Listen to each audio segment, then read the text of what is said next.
নমস্কার, আমি প্রীতম।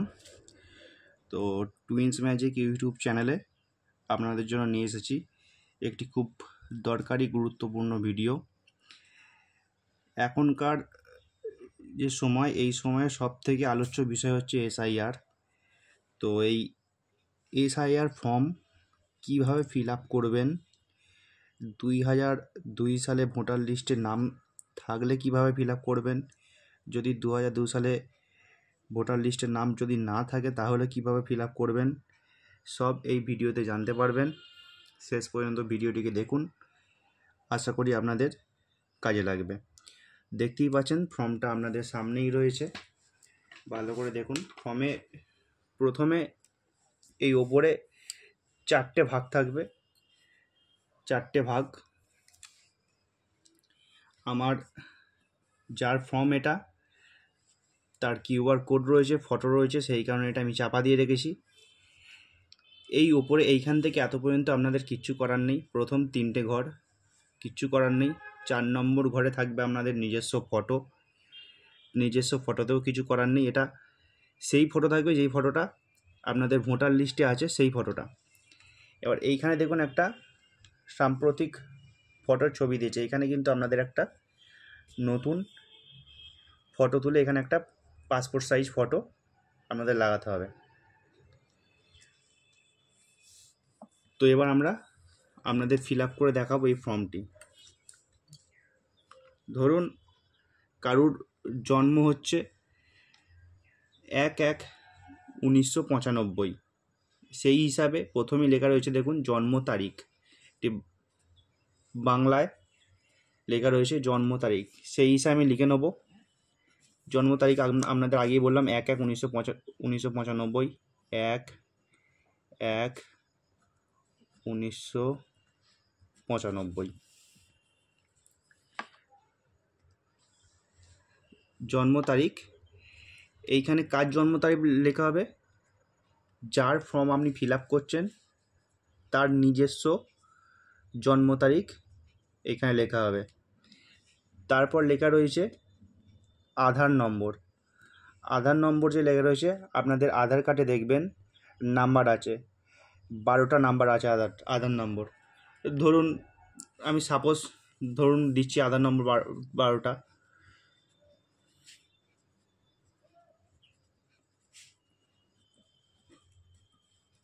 এটা হয়ে গেল আধার নম্বর, 12টা আধার নম্বর। এটা আপনার, মানে যার জন্ম তারিখ লিখবেন তার আধার নম্বর, ঠিক আছে। এবার মোবাইল নম্বর আপনাকে দিতে হবে। যে মোবাইল নম্বর হবে সেই মোবাইল নম্বর নিতে হবে। মোবাইল নম্বর 98 দিয়ে শুরু করে যা যা আছে 10টা মোবাইল নম্বর, সেই মোবাইল নম্বরটা আপনাকে দিতে হবে।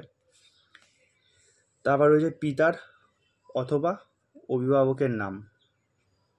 আপনার বাবা থাকলে আপনার বাবার নাম লিখবেন, বাবার নামে টিক দিয়ে দিলাম। এখানে যদি আমি লিখি, ধরুন বাবার নাম রামবাবু,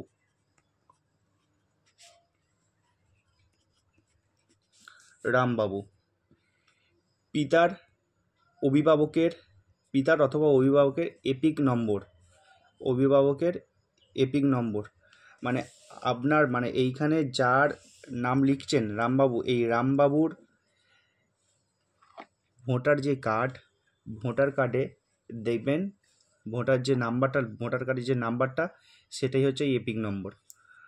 সেটা WB দিয়ে থাকতে পারে, অথবা এখন যে নাম্বার চেঞ্জ হতে পারে SVG দিয়ে থাকতে পারে, যেরকমও থাকবে এইটা দেবেন। আপনার এই যে ব্যক্তি, এই যে রামবাবু, এই রামবাবু ব্যক্তির তার নিজস্ব ভোটার কার্ডের যে নাম্বার, সেই নাম্বারটা এখানে লিখতে হবে। তারপর মায়ের নাম অর্থাৎ যার ফর্ম ফিল আপ করছেন তার মায়ের নাম। রামবাবু হচ্ছে তার বাবার নাম। মায়ের নাম ধরুন লিখলাম রিমা দেবী। তাহলে প্রথমে হয়ে গেল জন্ম তারিখ, মানে আপনার জন্ম তারিখ, তারপরে আপনার আধার নাম্বার, তারপরে হচ্ছে মোবাইল নাম্বার আপনার, তারপরে দেখুন লেখা রয়েছে পিতা অথবা অভিভাবক, এটা আপনার পিতার নাম, পিতার এপিক নম্বর, মানে পিতার যে ভোটার কার্ডের যে নাম্বার, সেই পিতার ভোটার কার্ডের নাম্বার এটা। তারপর আপনার মায়ের নাম লিখে দিলাম রিমা দেবী। তারপর লেখা রয়েছে দেখুন মায়ের এপিক নম্বর, মায়ের এপিক নম্বরটা লিখে দেবেন। এপিক নম্বর আগেই বললাম আমি, ভোটার কার্ডের যে নাম্বারটা সেটাই হচ্ছে এপিক নাম্বার। সেটা WB দিয়ে হতে পারে, আগেকার দিনে WB দিয়ে হতে পারে, SVG দিয়ে হতে পারে। দেখবেন এরকম এপিক নাম্বার আছে, 10-12টা সংখ্যা দিয়ে এপিক নাম্বার আছে, ওটা একটু দেখে এটা লিখতে হবে। তারপর এখানে লেখা রয়েছে স্বামী অথবা স্ত্রীর, স্বামী স্ত্রীর। আপনি যদি বিবাহিত হন তাহলে, আপনি যদি পুরুষ হন তাহলে আপনার এইখানে স্ত্রীর নাম লিখবেন। আপনি যদি স্ত্রী হন তাহলে আপনার হাজব্যান্ডের নাম এখানে লিখবেন। আমি এখানে স্ত্রীর নাম লিখছি।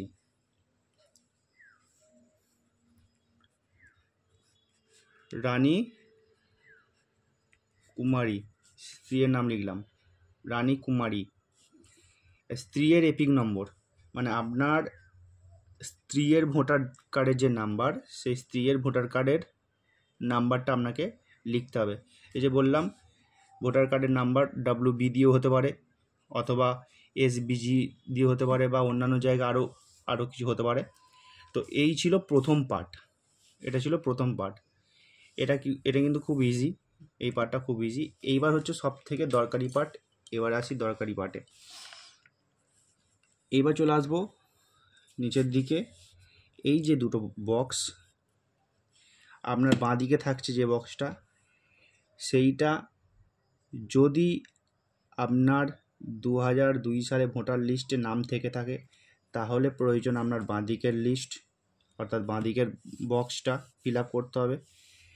যদি আপনার 2002 সালে ভোটার লিস্টে নাম না থাকে তাহলে কিন্তু আপনাকে ফিল আপ করতে হবে আপনার ডান দিকের বক্সটি। আমার যেহেতু 2002 সালে ভোটার লিস্টে নাম নেই, আমি সেই হিসাবেই এটা ফিল আপ করবো। প্রথমেই দেখুন নাম রয়েছে, নাম, এপিক নম্বর। এখানে কি লিখবেন, এইখানে এই ওপরে যার বায়োডাটা দিলেন, যার জন্ম তারিখ দিলেন, এইখানে তার বাবার নাম লিখতে হবে। অর্থাৎ এখানে বাবার নাম কী ছিল, এখানে বাবার নাম কী ছিল, এই যে বাবার নাম রামবাবু, এখানে লিখলেন রাম বাবু। এপিক নম্বর কী ছিল, এই যে এপিক নম্বর ওপরেই আপনি লিখে দিয়েছেন অলরেডি। আপনার ভোটার কার্ড নাম্বার, সেটা বললাম ভোটার কার্ড নাম্বার দেখে নেবেন। ভোটার কার্ডের নাম্বার আছে, WB দিয়ে হতে পারে, অথবা SVG দিয়েও হতে পারে, অথবা আরও অন্য কিছু দিয়ে হতে পারে, সেটা দেখে লিখে দেবেন। আত্মীয়ের নাম, কারণ আত্মীয়ের নাম এই জায়গাটা কিন্তু খুব ভাইটাল। আত্মীয়ের নাম এই জায়গাটা আপনি কি লিখবেন, আপনার বাবার নাম লিখতে হবে আপনাকে, আপনার বাবার নাম। অর্থাৎ আপনার বাবার বাবা মানে আপনার ঠাকুরদা হতে পারে, আপনার ঠাকুরদার নাম লিখবেন। রামবাবুর বাবার নাম ধরে নিলাম শ্যামবাবু, সেখানে লেখা হলো তিনি বেঁচেও থাকতে পারেন অথবা গতও হতে পারেন, তার নামটা এখানে লিখতে হবে শ্যামবাবু। এবার সম্পর্কটা কিন্তু এই শ্যামবাবুর সাথে রামবাবুর কী সম্পর্ক সেইটা আপনাকে লিখতে হবে। তাহলে বাবা ছেলের সম্পর্ক, এখানে পিতাও লিখতে পারেন অথবা বাবাও লিখতে পারেন, বাবা। তারপর জেলা লিখতে পারেন, আপনি যে জেলায় বসবাসকারী সেই জেলা লিখতে পারেন। আমি দিয়ে দিলাম হুগলি। রাজ্যের নাম,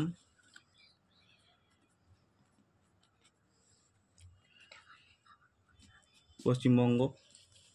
বিধানসভা ক্ষেত্রের নাম, এবার আপনি কোন বিধানসভার অন্তর্গত, কোন বিধানসভার আন্ডারে আপনি ভোট দেন সেই বিধানসভার নাম এখানে লিখতে হবে।